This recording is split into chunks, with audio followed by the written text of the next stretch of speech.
paf, avec Baba. Les chéris, merci d'être là, merci. Je sais que vous attendiez vraiment ce moment chez vous. Je vois, on est déjà en top tweet sur les réseaux sociaux. Beaucoup de gens attendaient cette émission en direct avec ce qui se passe, bien sûr, en Israël. Beaucoup de gens attendaient des réactions de la part des chroniqueurs, des réactions de ma part également. Alors hier, vous avez vu, après les événements, on va revenir dessus avec Pascal, dans un instant d'ailleurs, qui est là.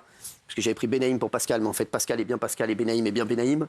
Et c'est vrai qu'on va revenir bien sûr sur les événements tragiques qui se sont passés ce week-end. Pascal, vous allez nous faire un récapitulatif de tout ce qui s'est passé. Et bien entendu, il y a beaucoup de gens qui m'ont demandé, qui m'ont dit Cyril, est-ce que tu vas réagir là-dessus? Est-ce que tu vas donner ton avis? Est-ce que tu vas nous dire ce que tu en penses, etc. Bien entendu. Je dirai bien sûr ce que je pense de tout ça dans un instant. Et je donnerai également mon avis sur toutes les réactions. On donnera notre avis sur toutes les réactions qu'il y a eu suite à ce drame. Et on fera 1h30 d'émission sur tout ce qui s'est passé. Et ensuite, on parlera des autres sujets d'actualité. Juste Pascal, merci d'être là en tout cas, ma chérie. Ça a été paf? Ça a été paf. Ouais, c'était. Oui, bonne ambiance. Je t'ai vu, tu étais agité sur paf. Ouais. Je t'ai regardé. Là, c'est vrai, un peu trop. Là, ça y est. Là, non, très bien, c'est très bien. On va revenir sur ce drame. Samedi matin, qu'est-ce qui s'est passé? En fait, pour bien comprendre pourquoi on parle de drame, c'est parce qu'en fait, Israël, à titre de comparaison, a vécu ce week-end son 11 septembre, l'attaque la plus meurtrière que l'État hébreu n'ait jamais connue depuis sa création il y a 75 ans. Cette date du 6 octobre coïncide également avec la guerre du Kippour en 73. C'était il y a 50 ans, donc c'est une date très, très symbolique. L'attaque, elle a commencé à 5h30 du matin, heure française. C'est-à-dire que là-bas, en Israël, tout le monde dormait. C'était Shabbat. Shabbat, c'est un peu comme dimanche chez nous, c'est-à-dire qu'on ne travaille pas. D'autant plus que certes... C'est un peu plus que dimanche chez nous, puisque... voilà, il y en a beaucoup qui font le Shabbat, donc ils n'allument pas la lumière, ils n'ont pas le téléphone, donc voilà, ils n'ont pas la télé, ils n'ont pas l'électricité, donc forcément c'est plus que le dimanche chez nous. Hein. Voilà. Que le dimanche, vous allez faire vos courses tranquilles aussi. Hein. Voilà, non, exactement. J'allais le dire effectivement. Donc certains n'étaient pas informés parce qu'il n'y a pas de téléphone, pas de télévision, et c'est donc le Hamas qui est reconnu comme étant en Europe et par les États-Unis une organisation terroriste islamiste. Alors, il y a combien de pays qui ne reconnaissent pas le Hamas comme une organisation terroriste? Je crois qu'il y en a que 3 ou 4, hein. C'est ça, Jacques. Là, dans les réactions qui ont suivi ces événements absolument tragiques et qui, en effet, vont bouleverser, à mon avis, le monde pour un bon moment, il n'y a que 3 pays d'Afrique qui n'ont pas condamné immédiatement et qui ne se sont pas rangés du côté de, j'ai envie de dire, de l'humanité, en fait. De l'humanité. Alors, consiste à condamner ce qui s'est passé. Il y a la Tunisie, l'Algérie et l'Iran qui ont reconnu au droit au territoire palestinien de se défendre. Eux n'ont pas condamné effectivement cette attaque. En fait, c'était des attaques coordonnées. Les combattants du Hamas sont arrivés à bord de véhicules, à bord de bateaux, à bord de parapentes motorisées. En même temps, il y a des milliers de roquettes qui ont été tirées sur Israël. Le Hamas parle de 5000 roquettes qui ont été tirées en même temps. Ils ont utilisé des explosifs, des bulldozers aussi pour franchir cette barrière. Alors, on va revenner sur tout ce qui s'est passé, parce que là, on va un petit peu vite. C'est donc samedi, un matin vers 5h30 du matin, donc plein Shabbat, comme vous l'avez dit.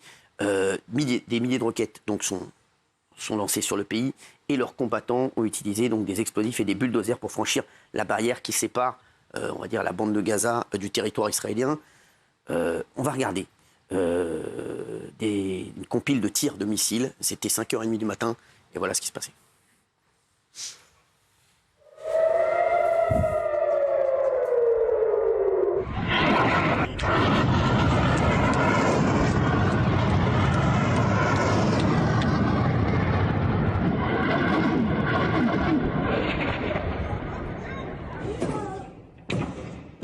תזיז את הראשים שלכם מפה, תזיז את הראשים. גם אותם. אותי לא. תוריד לי. מה?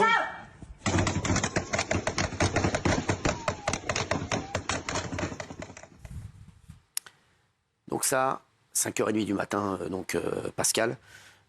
Derrière, il se passe qu'il y a une rave party qui est organisée avec des militants, je crois, pour la paix en plus. Hein. Très près de la frontière. Et là, ce sont des combattants qui sont arrivés notamment avec ces parapentes motorisées et qui ont tiré à vue. Il y a plus de 250 morts, des jeunes. Hein. Donc effectivement, ça c'est l'un des symboles les plus forts de ce qui s'est passé en termes de de victimes. Cette trêve partie qui a fait plus de 250 victimes. C'est vrai que ces combattants s'en sont pris aux civils, parce qu'ils sont rentrés dans les maisons. Ils ont pris des otages, femmes, enfants, des personnes âgées, mais aussi des personnes en situation de handicap. Il y a 150 prisonniers qui sont de l'autre côté. Une femme de 85 ans, par exemple, qui avait Exactement, on va revoir un kibbutz. On va voir cette image tout à l'heure avec cette femme de 85 ans qui a été kidnappée. Derrière, 150 otages donc, sont aux mains du Hamas, ça, Jacques. 250. 150. Pardon, aujourd'hui, là, oui, une centaine 150. encore. 250 victimes de la rêve partie. Sont encore aux mains du Hamas, et ça va être effectivement un énorme problème pour Benyamin Netanyahou, parce qu'on sait l'importance dans ces conflits-là, de l'importance de la vie, évidemment, des otages. Et ça complique évidemment toutes les prises de position politiques ensuite pour le gouvernement de Netanyahou. Ce que je voudrais expliquer, moi, il est bientôt 19h, c'est toutes ces réactions qu'on suivit, puisqu'on va voir toutes les images dans un instant. C'est ça, c'est notamment tous ces civils qui n'avaient rien à voir là-dedans, qui se sont retrouvés ou kidnappés ou tués. J'ai vu des gens qui étaient donc à une rave party en plus, qui était une rave party pour la paix, qui se sont retrouvés à courir, à fuir. Certains ont pu fuir pour les plus heureux, et puis bien sûr d'autres ont péri sous les balles. Et c'est vrai que, parce qu'il y a eu plein de réactions, on va reparler de toutes les réactions dans un instant, mais je crois que c'est surtout ça qui a fait que les réactions ont été unanimes, Pascal. Des réactions unanimes, et puis beaucoup de vidéos qui ont aussi tourné sur les réseaux sociaux et qui ont rapporté l'horreur, et parfois des vidéos non authentifiées, mais vous en parlerez souvent parce que ça fait énormément réagir. Mais le bilan des victimes est quand même de au moins 700 morts côté israélien, plus de 2000 blessés.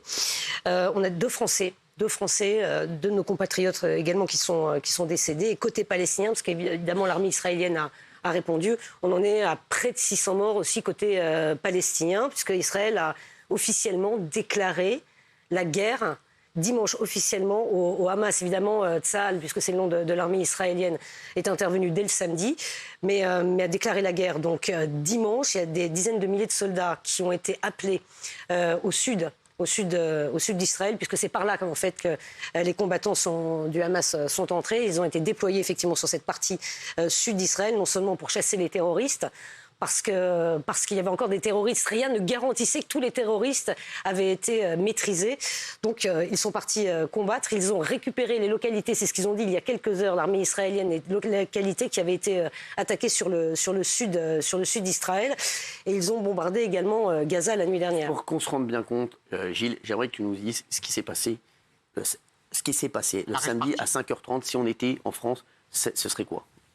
Ce serait effectivement des milliers de morts. C'est une attaque surprise alors que les gens étaient au saut du lit pour des militaires qu'on a trouvés en caleçon qui ont été réveillés. Et pour ces gens dont vous parlez à la rave party, c'est une rave party, le Nova Festival, qui est très amicale, une fête annuelle. Et là, ils ont vu déferler vers eux des gens en uniforme israélien pour la plupart.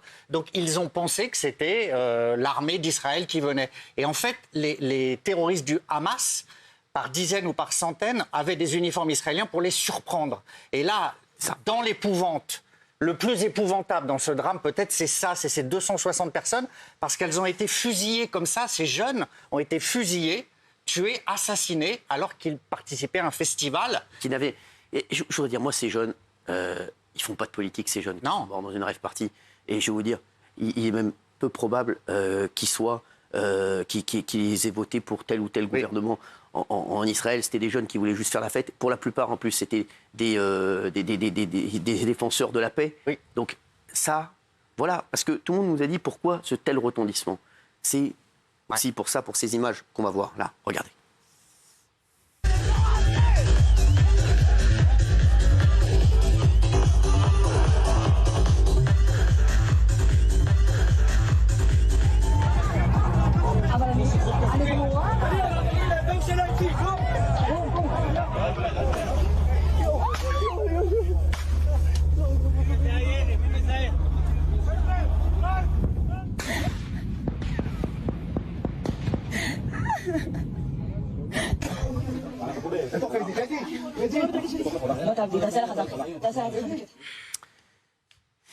ces images incroyables, vraiment, je vous dis. On a vu ces images tourner sur les réseaux tout le week-end. Hein, forcément, vous les avez vues également. On va revenir sur tout ce qui s'est passé dans un instant avec toutes les questions.